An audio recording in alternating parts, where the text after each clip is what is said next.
ang nasa peace agreement po, dapat po diyang parallel and commensurate ang pag-i-implement. Mm. Ibig sabihin parallel, sabay. Sabay yung political at saka normalization track. Sabay po dapat yan. Commensurate, dapat proportional yan. Mm. Sir, Yun po yung nasa peace agreement. ako sir na ano ako dito no, meron akong mga nabalaka jud ko ani no, baka masira po ang peace process no, paano kung ma-disappoint yung ating mga Yun yung worry namin kapatid. at saka worry na lahat na mag-collapse yung peace process na meron na tayo sa peace table. Kaya binabanggit ko sa'yo, from 1997 yung partnership na yan, dapat yung partnership na yan, pangalagaan na yan. Sayang eh. I-maintain mo, implement na yan. Kasi ang partner ng MILF sa peace process is the government. Kasi Eh, nga ang government, iba-iba yung nasa pwesto eh sa Malacanang, so parang legacy ito ng mga, of course, ng ating gobyerno at ng MILF, no? So dapat ipagpatuloy ni PBBM. at saka dapat ito, maraming pasasalamat namin sa media katulad ninyo at binibigyan niya ito ng interes. Sapagkat we have to stand. We have to stand and maintain. At ito nga, we have to keep this peace na meron tayo ngayon. Itong hard-earned peace. From 1997 po ito na partnership, huwag nating sirain dahil sa mga political agenda natin. Maraming salamat itong mga media friends natin at binibigyan nila ito ng oras, sir. Maraming salamat sa inyo. Yes, kasi kailangan rin naming madinig, no? Yeah. Bangsamoro. Kailangan nating madinig, Dato. Pero Dato, ako'y nag-aalala sa magiging kahinatnan nito. Kumusta naman yung mga kaibigan natin sa MILF? Wala ba silang disappointment or tahimik man sila, diba? Tahimik man sila ngayon. Nawawala na sila sa picture, sir eh. Supposedly, sila yung nandyan, nakaupo sa bar para gumawa ng mga batas para i-design ano yung Bangsamoro na kinabukasan. Anong Bangsamoro bukas? Anong Bangsamoro ang meron tayo kinabukasan? No? Anong Bangsamoro sa future? Sila yung kaya nga meron tayong transitional government. Sila yung gagawa, magli-legislate ng mga batas para sa ikakabuti ng Bangsamoro at yung mga nearby places. Kasi paano mo ma-attract yung mga nandiyan sa CDO kung magulo ang BARM? Paano mo ma-attract yung mga kapatid nating mga nandiyan sa CDO, sa Iligan or somewhere else na mag-invest dito sa BARM? Eh kung makikita nila unstable yung peace and order. Di ba? So, ayaw natin yan. Ayaw na natin ang armed struggle. So sana naman, wag makialam ang Malacanang, 'di ba? Para pero i-implement makialam. sila naman. Yeah. Pero hinahayaan niyang mag-elect yung ng tunay na ano. Alam natin ang sakripisyo ng MILF, sir, pero parang nawawala na sila ngayon sa picture, no? Iba na ang Opo. Wala na sila sa government, tinatanggal sila. Ano yung nakikita mo? Kinakasuhan sa Manila, kinakasuhan yung mga matitinong tao, no? Ganun din ginagawa sa amin sa BARM. Yung mga magnanakaw, sila ngayon ang prosecute sa mga matitinong tao. Sila ngayon ang nag-iimbestiga sa Dato, at sa tingin mo may behind dito, sinong ang mga talagang meron silang interest talaga na hawakan ang BARM? Alam naman natin yan, sir, na obviously ang goal talaga nila is yung 2028 election na maging makinarya din nila, makontrol nila yung BARM. So, alam naman natin yun, sir. Nasaan na yung spirit ng self-determination yan? Bakit parang tumatraidor yung mga kasamahan ninyo dati, no? Na sama-sama kayo sa arms, sama-sama sila sa armed struggle, sama-sama sa peace Sabi process. nga, sir, when it talks, tapos ngayon everybody, parang nagpapagamit sila, no? So sana wag naman ganun. Malaking factor malaking factor ang BARM sa 2028, no? Election kasi malaking boto yan buong region.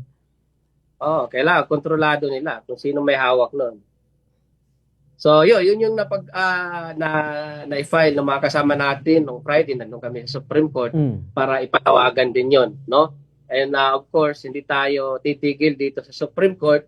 Ito warning din diyan sa Ministry ng Finance, no? Binabantayan namin yan ngayon, no? So, hindi ito natatapos, sir, no?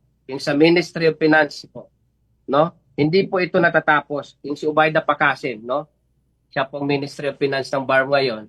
Marami pong matang nakatingin sa kanya ngayon, no? Kung hindi maayos yung pagpapakuha nila ng pera, nila ayusin yung pera ng BARM. Hindi po tayo natitigil dito sa Supreme Court dahil ang next po natin dito ay Ombudsman. Yeah. Dato, mabuti itong ginagawa niyo na kayo ay doon tumatakbo sa mga institusyon natin, Supreme Court, Ombudsman, no? Yeah. Ginagawa ninyo ang legal na mga pamamaraan. Legal na mga pamamaraan. Demokrasya natin, sir, eh. So, Alright, Dato. yung Demokrasya ito eh, di ba? So, yun. Dato Talks, lastly, panawagan mo sa lahat ng mga Mindanawans. Pareho tayong taga Mindanao, concerned tayo sa peace and order dito sa ating minamahal na Mindanao at minamahal na Tinabarm. Go ahead po.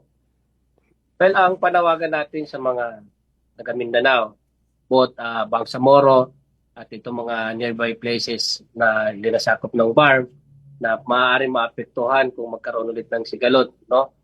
Ang panawagan natin ay panghawakan na natin ng mahigpit, no? We have to keep the peace on track.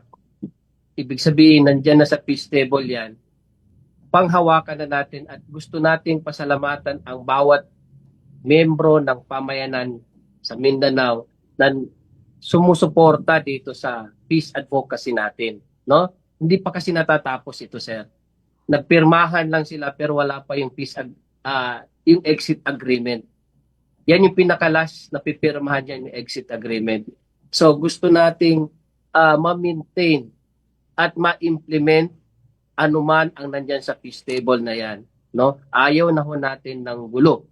Ayaw na ho natin ng mga nakaraan na bakwit dito. Ngayon, stable na po. Wala na masyadong nagbabakwit. Wala na masyadong katulad nung araw na maya may gera, may bakwit. So ayaw na ho natin ng mga ganon.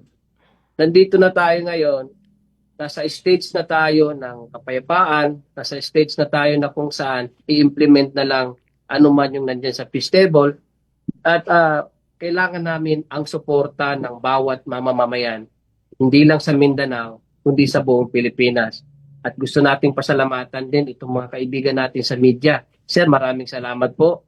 At binibigyan nyo ng window itong panawagan, itong mga advocacy natin sa kapayapaan. Binibigyan nyo ng window sa pamamagitan ng inyong programa.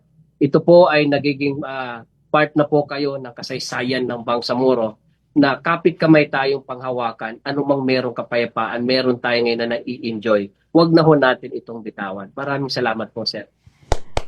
Maraming salamat no, Dato Talks Ben Abdulrahman, ang spokesperson natin no sa Save Bangsamoro Movement.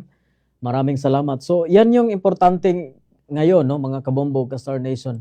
Sayang itong kapayapaan na nakamit na natin. Nganong sakyan man gyud sa Malacañang? Nganong mo gamitan man gyud no, buuan nila 22 billion kuno, no? 22 billion kanang Local Government Support Fund, LGSF. Tungod anang LGSF, mawala ang integridad sa election ani karong September kay kaning LGSF gamiton magyunis mga naglingkod dia. 'Di ba? Dia sa BARM, sa regional or sa asa nga level. Magamit ginit dako kayo 22 billion. Local Government Support Fund ang mo-approve ana ang Malacañang. Naana na sa GAA, General Appropriations Act. So, ang realidad diha, political patronage magyuna. Kinahanglan makamuluhod dito sa Malacañang. Umuluhod ka ni kanang interim diha nga galingkod sa BARM karon. So, unfair ba sa part pod sa MILF? So, dili ta gusto nga magkagubot na pod ang BARM. Daw bi og ma-disappoint ang atong mga igsuon sa MILF kay pantanggal ra ba sila? Ipangtanggal ang atong mga opisyalis sa BARM nga mga MILF. Hinahinay sila pagtanggal, gipapahawa, gipangkuan sila. Nga grabe ilang sakripisyo atong gubat. Grabe ilang sakripisyo. Nagbuwis ng buhay noong armed struggle. Sayang, no? Sayang. So, dapat ang national government wag na sanang makialam, no? At sayang yung peace process. Paano kung hindi natin alam kung anong desisyon ng MILF? So dili ta gusto og gubot, dili na ta nang gusto gubot. Ang ato ang kalinaw diri sa Mindanao, mao ra gyud atong gusto. 42 minutos, suman ang alas